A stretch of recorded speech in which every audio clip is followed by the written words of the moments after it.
Hi, my name's Ryan. This is my 2011 Tacoma that I've been building over the last 15 years or so. Um, you know, Grew up riding dirt bikes and moved out here to Flagstaff. Have the cinders just in our backyard, and as I was getting older, I started wanting to take the wife out, and um, a little less physically demanding than riding the dirt bikes, and just slowly progressed in the build. Um, this truck I had bought brand new with 17 miles on it back in 2011, and I've done every sort of step of you know progress evolution of the build that most people typically would do. Um, you know, Bilstein 5100s, a mid travel kit with Kings, bolt on long travel kits, and now still a bolt-on kit in the front, but chopped it in half a couple years ago in the rear, and yeah, it's a fun all-around toy. Um, we'll get out and do a lot of four-wheel drive. So that was important to me, was keeping four-wheel drive. A lot of my friends out here have Jeeps with 1 tons and 40s, and we'll go out to Johnson Valley. A buddy ended up buying a race car, racing King of the Hammers.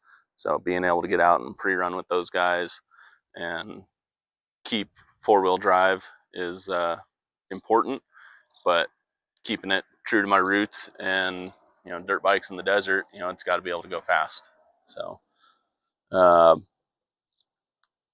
front suspension wise, it's a Dirt King 3.5-inch over long travel kit, King 2.5-inch coilovers, ADS 2.5-inch triple bypasses, RCV axles. It's got a JD Fab steering slide rack, so to support the factory steering rack, make it a lot stronger, and then a Howe TC pump, so that it turns the tires pretty easy. 37-inch Milestar Patagonia MTO2s. Absolutely love those tires. My second set of those.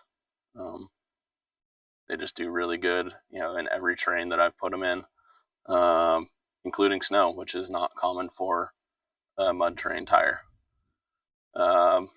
Rear suspension is a custom Deaver spring under setup that I built. It has a 14-inch shackle, and then I just recently upgraded to ADS 3-inch 5-tube bypasses. Still need to do a bit of tuning on those, but they are a significant improvement over even the bypasses that were on there previously. Like I said, a couple years ago, chopped the truck in half.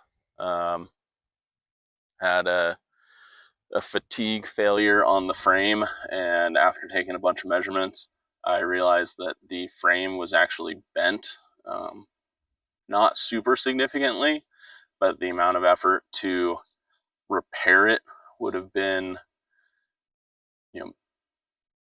it was more worthwhile to just cut it in half and start from scratch, building my own, being able to raise the frame rails so I can get more up travel, and yeah.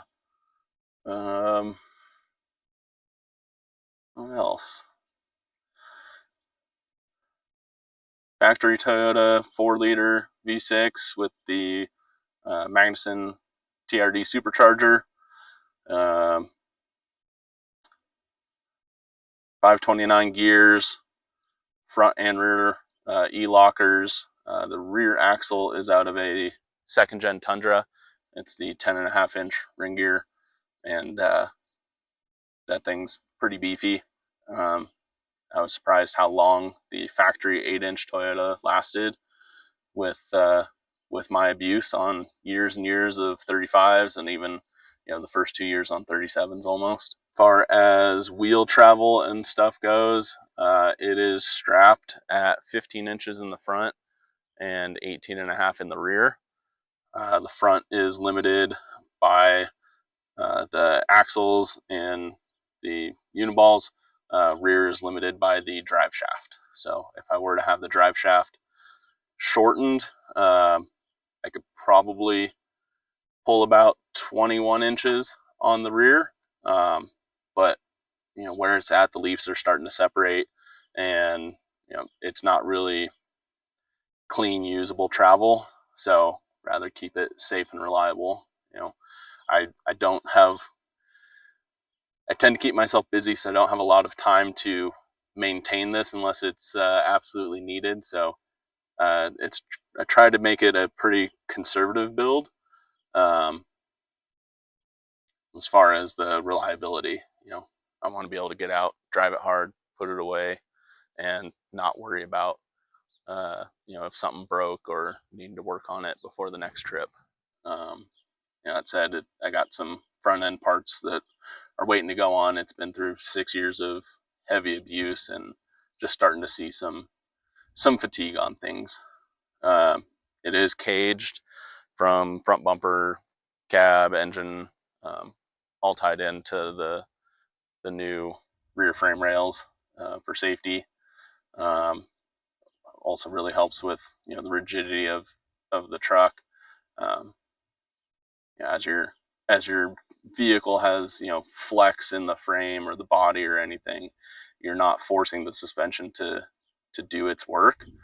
So you get kind of a false feeling of plushness or good suspension, and you're really just damaging the truck in the long run. So if you're building a truck and starting to drive it pretty hard, I think a cage and keeping everything as rigid as possible is very important. PRP seats in the front with 5-point harnesses to keep us safe, and then have rugged radios and headsets and intercoms for communication, in car and with other vehicles via the race radio.